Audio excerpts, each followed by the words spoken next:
बिस्मिल्लाहिर्रहमानिर्रहीम। देखिए, अब हम चलते हैं कि सेल इनवॉइस बनाई जाती है।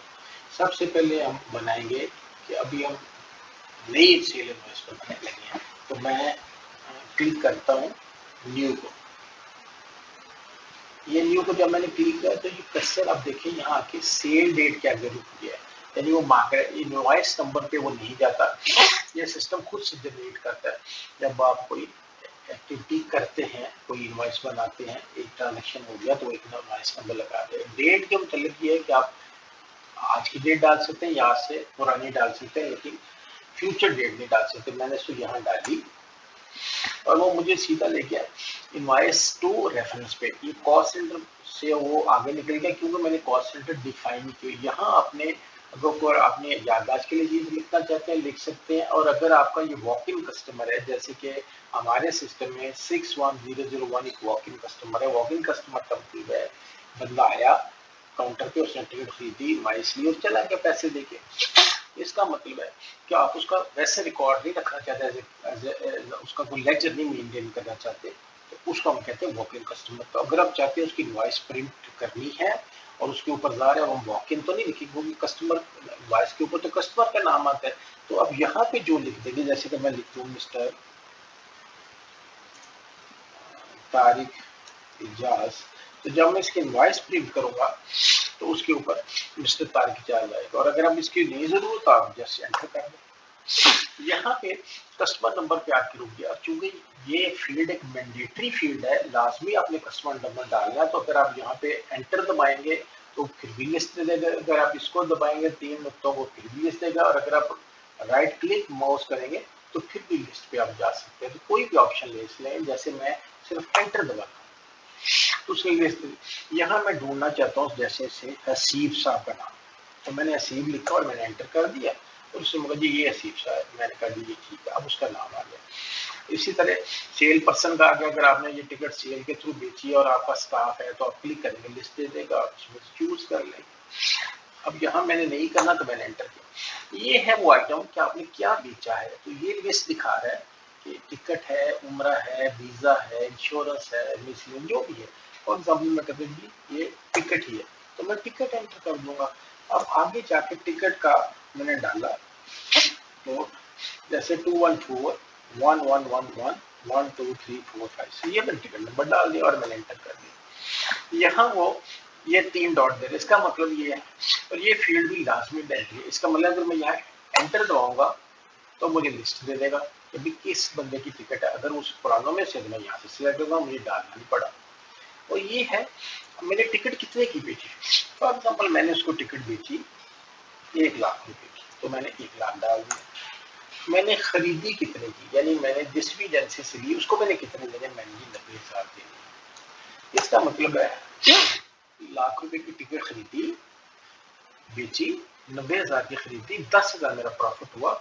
और वो यहाँ फिर अगर मुझे सप्लायर की लिस्ट चाहिए तो मैं एंटर भी दबा सकता हूँ, कुछ और भी दबा सकता हूँ। यहाँ मैं फॉर एग्जाम्पल कहता हूँ सोनी, तो ये सोनिया ट्रेवल आ गया या, और वो अब जाके खड़ा हो गया सेक्टर पे।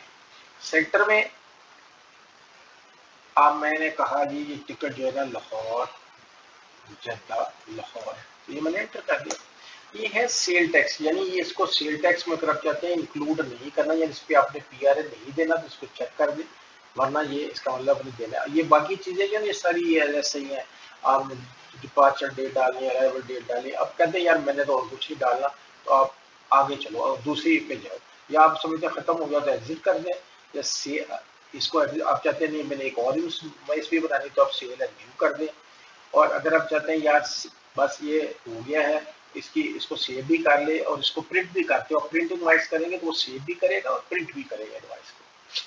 तो मैं यहाँ पे अभी ऐड मोड में जाता हूँ। ऐड मोड में जब मैं जाता हूँ तो ये टिकट अगर अगली है तो देखिए एक नंबर बढ़ा के मुझे दे रहा है कि वो एज्यूम कर रहा है कि आप एक ही इनवाइस के अंदर एक बंदे ने 3-4 टिकटें बनाई होंगी तो वो एंटर कर। अगर फर्ज कर ये नहीं है तो आप इसको चेंज कर दें। जैसे मैं कहता हूँ अगली टिकट भी वही है, और अगली टिकट से मैं कहता हूँ मैं नाम ही डालता हूँ जी अमजद है, पहले से नहीं है तो चलिए मैं कहता हूँ अमजद अली उसका नाम है। बाकी चीजें देखिए सारी उसने मुझे कॉपी कर ली। अगर मैं चेंज करना चाहूँ तो चेंज कर लूँ, नहीं चेंज करता तो मैं कहता हूँ ऐड मोड, तो मुझे कुछ भी नहीं एंटर करना पड़ता। All done. फर्ज करें इसके साथ मैंने उनको वीजा भी दिया है, तो मैं अब यहाँ क्लिक करता हूँ और मैं कहता हूँ नहीं चले, मैं कहता हूँ मैंने उनको उम्रा दिया है साथ, और मैंने उम्रा क्लिक किया, वो देखिए वो उस पर जा सॉरी उम्रे के लिए वो देखें टिकट पे नहीं रहता, वो उसने खुद ही बना लिया। अब मैं फॉर एग्जाम्पल उम्रा भी से अब्दुल हसीब से लिंगोवा साहब का है, तो ये मैंने नाम उठा लिया और फॉर एग्जाम्पल उम्रा मैंने वीजा उनको दिया, पैकेज दिया से 2 लाख, ठीक है। अब पेएबल जो है वो मुख्तलिफ है, यानी मैंने किसी से वीजा लिया है, किसी से मैंने होटल लिया है मक्के का, किसी से मदीने का और किसी से ट्रांसपोर्ट, यानी इसमें मल्टीपल सप्लायर इन्वॉल्व है। जब मल्टीपल सप्लाई इन्वॉल्व है तो मैं अगर चाहूँ तो यहाँ पेबल प्राइस लिखूँ, ना चाहूँ तो मैं एंटर करूँ और यहाँ मैं 5 दिखे, ये नीचे अगर आप देखें तो ये लिखा है फॉर एफसी सप्लायर और for multiple suppliers enter 5 times 9, तो मैं यहाँ 9999 5 डाला। अब ये एक विंडो खुल गई, वो कह रहा जी हाँ जी आपने किस सप्लायर से क्या लिया, जैसे मैं कहता हूँ ये 300005 एक सप्लायर है, ये उमरा टीवी है और इनसे मैंने क्या लिया, वीजा लिया है, और चूंकि ये लोकल करेंसी अकाउंट है तो फॉरेन करेंसी अमाउंट पे नहीं रुका, अगर ये फॉरेन एफसी अकाउंट होता यहाँ रुकता, तो मैंने कहा जी मैंने 50,000 से वीजा लिया। फिर मैं कहता हूँ ये 3004 एक है, इससे मैंने के लिया होटल इन मैका लिया, ठीक है, और वो मैंने से लिया है 30,000 का, ठीक है। फिर है 30046, ये स्टारलिंग ट्रेवल्स है, इनसे मैंने होटल प्लस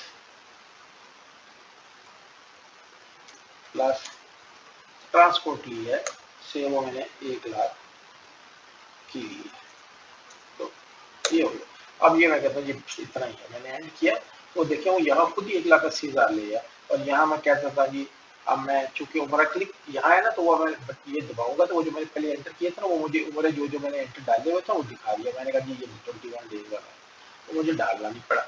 अब मैं कहता हूँ जी आगे जाना है तो मैं एडमोड कर दूँ, बस फर्ज करें यही 3 चीजें थी, इसके अलावा कुछ नहीं था।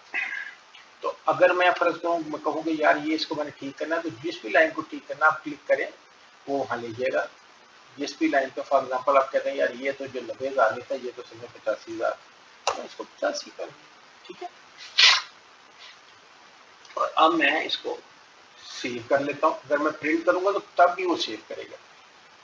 अब फॉर एग्जाम्पल मैं यहीं से प्रिंट का बटन दबा देता हूँ, इसका मतलब वो प्रिंट पे चला के सेव कर रहा है। अब वो ये 3 चीजें हैं जो दिखा रहा है, मैं वो कहता है यार जो मुझे इनवॉइस भेजना उसमें ये उम्रे का बिना भेजना वैसे भेजता, तो मैं इसको अनचेक कर देता हूँ, इसको डबल क्लिक करता हूँ, ये अनचेक हो गया, इसका मतलब अब ये 2 जाएगी, तीसरी नहीं जाएगी। तो यहाँ क्या है, enter remarks you want to print on invoice, जो आप रिमार्क्स चाहते हैं इनवॉइस में प्रिंट हो वो आएगा। अगर आप ये आपको आ रहा है कि इस पे सेल कमीशन कितनी बनती है, तो अगर आप चाहते हैं कि जैसे आप गवर्नमेंट को डील कर रहे हैं या ऐसे डिपार्टमेंट को डील कर रहे हैं, वो जो कहते हैं कि हमने आपकी सेल पे जो आपकी कमीशन है उस पर हमने 5% आपको काट के पैसे देने हैं, तो आप उनको इनवॉइस विद सेल कमीशन भेजना चाहते हैं, तो आप इसको क्लिक कर देंगे। अगर आप चाहते हैं मेरे बैंक अकाउंट्स भी उस पर प्रिंट हो तो आप इसको क्लिक कर देंगे, जैसे मैं चाहता हूँ बैंक अकाउंट प्रिंट। और दूसरा ये है कि आपकी इनवॉइस पे क्या क्या इन्फॉर्मेशन प्रिंट हो, जो आप ये सेट कर देंगे इस कस्टमर की हमेशा के लिए सेट होगी, अनलेस कि आप दोबारा उसको चेंज न करें। और इसी तरह अगर आपने आप इसमें इसको प्रिंट करूंगा तो प्रिंट हो जाएगी। अभी मैं इसको प्रिंट नहीं करता क्योंकि मैं इसकी और डिटेल देना चाहता हूँ आपको। अब मैं यहाँ से एग्जिट कर जाता हूँ और यहाँ से भी मैं एग्जिट कर, अब ये उसने मुझे इनवॉइस नंबर देखे वो जनरेट करके दिखा रही है। अब मैं एग्जिट किया, अब फॉर एग्जाम्पल 2 दिन बाद या 1 दिन बाद मैंने इसकी अमेंडमेंट करनी थी, अमेंडमेंट नहीं किया, और अब मुझसे पूछा कि किस इनवॉइस की अमेंडमेंट करनी है या किस टिकट की अमेंडमेंट करनी है। मुझे चूंकि इनवॉइस का अंदाजा है तो मैंने यहाँ इसको 3 डॉट दबाए, तो जो लेटेस्ट इनवॉइस है देखा ऊपर है, मैंने कहा यार इसी में चेंज करनी है। इसी में क्या चेंज करनी है कि जी ये जो था ना ये इसको मैंने 90,000 ही करना था, ये ठीक हो गया, मैंने इसको कर लिया और अब मैं इसको मैंने एग्जिट कर दिया, तो चेंज भी कर दिया और उसने मुझे दिखा दिया। अब मैं इसमें से कोई रिफंड है जैसे उन्होंने मेरे से, अब यहाँ पे वो मुझसे पूछ रहे फंड की ये विंडो आ गई, ये रिफंड की विंडो आ गई, या मैं पूछ रहे जी कौन सी इनवॉइस है जिसको रिफंड कर, अगर तो मुझे इनवॉइस के थ्रू जाने जो कि आसान है तो मैं कहूँगा आगे मुझे इनवॉइस दिखा दो, तो मैंने कहा यार हाँ यही इनवॉइस है ऊपर है, उसने दिखा दी। और अब देखें ये कर्सर पहले रिकॉर्ड पे खड़ा है, ये देखिए ये ब्लिंक कर रहा है, इस पे खड़ा है। अगर फर्ज करें इसमें नहीं है चेंज तो इसमें है, तो मैं इसको डाउन एरो से भी यहाँ ले जाता हूँ, या मैं माउस यहाँ क्लिक करता हूँ, जहाँ माउस क्लिक करता हूँ वो यहाँ पे हाईलाइट हो जाती है। और अब मैंने इसको इसी को मैंने रिफंड करना है, तो मैं यहाँ पे एंटर का दबाऊंगा, एंटर का जब दबाया तो देखिए यहाँ आ गया, और ये देखें उसने यहाँ से उठा के यहाँ लॉक कर दिया, यहाँ से उठा के यहाँ 90 कर दिया। अगर तो फुल रिफंड है तो मैं इसको नहीं चेंज करूंगा, फर्ज करें अगर पार्शियल रिफंड है तो मैं इसको जितना चेंज करना चाहता हूँ मैं चेंज करूँ। फॉर एग्जाम्पल इसको मुझे पता है कि यार उसको रिफंड है, और ये सारा वापसी का जो रिफंड है वो 40,000 है, उसमें से मैंने टैक्स भी लेने हैं, और इधर से जो पार्शियल रिफंड है से वो 35,000, तो मैं इसको चेंज कर सकता हूँ। ठीक है, देखिए सीधे चार्ज। अब सप्लायर ने 35,000 तो मुझे देना है, लेकिन उसके ऊपर फॉर एग्जाम्पल उसने फी और चार्जेस लेने, फॉर एग्जाम्पल उसके 12,000 चार्ज है तो 12,000 ले लेगा। अब पहले हमने उससे 35,000 लेना था, 12,000 उसने काटना था, अब इसका मतलब सप्लायर हमें कितने देना है, रिसीवेबल फ्रॉम सप्लायर कितने हो गए 23,000। अब अगर फर्ज करें 2,000 मैंने भी लेना है अपने चार्जेस, तो इसका मतलब है अब हमने सप्लायर कस्टमर को कितने देने, 26,000, 40,000 था, 12,000 सप्लायर ने ले लिए, 2,000 मैंने ले लिए, तो 14,000 माइनस हो गए, तो इसका मतलब अब उसको 26,000 मिलेंगे, और हमें सप्लायर कितना देगा 22,000, 23,000, क्योंकि 12,000 उसने काट लेंगे। और यहाँ पे मैं इसको ये कहता हूँ कि ये पार्शियल रिफंड है, तो मैं इसको कह दूंगा पार्शियल रिफंड है, बाकी अब मैं कहता हूँ इसको रिफंड कर देता हूँ, ये रिफंड होगी। ठीक है, अच्छा अब मैं यहाँ से एग्जिट करता हूँ, और अब मैं जाता हूँ कि अब मैं इसको पहले तो प्रिंट नहीं किया था, अब मैं इसको प्रिंट करना चाहता हूँ। प्रिंट में इस यहाँ से जाकर भी प्रिंट करता हूँ, जैसे मैं यहाँ गया और मैंने इस इनवॉइस को फिर देखा, लिया, और मैं यहाँ से प्रिंट ऑप्शन में चला गया। ठीक है, और एक तरीका ये है कि मैं चूंकि यहाँ खड़ा तो मैं कहता हूँ मैं इस इनवॉइस वाले ऑप्शन में जाता हूँ, यहाँ मेरे से कस्टमर पूछ रहा है, तो मुझे पता है वो हसीब साहब का कस्टमर था, तो मैंने कहा जी HSBB और इसको ढूंढ दे मुझे। उसने कहा जी ये, और मैं इस पीरियड के दौरान जो इनवॉइस है वो दिखा दो, उसने दिखा दिया। वहां मैंने कहा इसको ये इनवॉइस को क्लिक करता हूँ, मैं इसको क्लिक किया, उसने सारी क्लिक कर ली। ठीक है जी, अब मैं ये ऊपर ये प्रिंट की वजह से आ रहा है, वरना वो नहीं आएगा।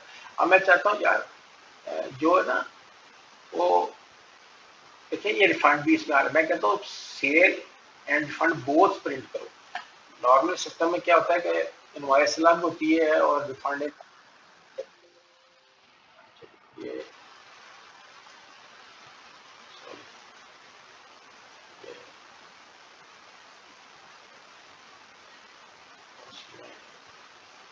दो की वजह से एरर आ गया। हम दोबारा जाते हैं, ये C2 है, और मैंने डिस्प्ले किया, और मैंने डिटेल की सॉरी मैंने चूंकि सिलेक्ट नहीं किया, इसमें क्या नथिंग टू प्रिंट। अब मैंने कहा, अब मैंने इसको ये प्रिंट डिस्प्ले किया, और अब मैंने कहा प्रिंट, तो देखें ये इनवॉइस बन के आ गई। अब देखिए इस इनवॉइस में वो ये दिखा रहा है, जैसे सेकंड एंट्री है वो कह रहे हैं अमजद नीचे कि जी फेयर इतना था, इसके रिफंड इतने बनते हैं, और इसने हमें 74 देना, और ये नीचे हमारे बैंक का नाम आ गया। ये कितनी खूबसूरत देखिए इनवॉइस बन गई। यहाँ से आप इसको प्रिंट करना चाहे फिजिकली कर लें, सेव करके ईमेल करना चाहते हैं तो PDF फाइल बना लें, जो आप चाहें कर लें। तो दिस इज इट वर्क्स, और मेरा ख्याल है ये यहाँ तक काफ़ी है, और फिर अगले में मैं आपको फंड के बारे में बताऊंगा। Thank you.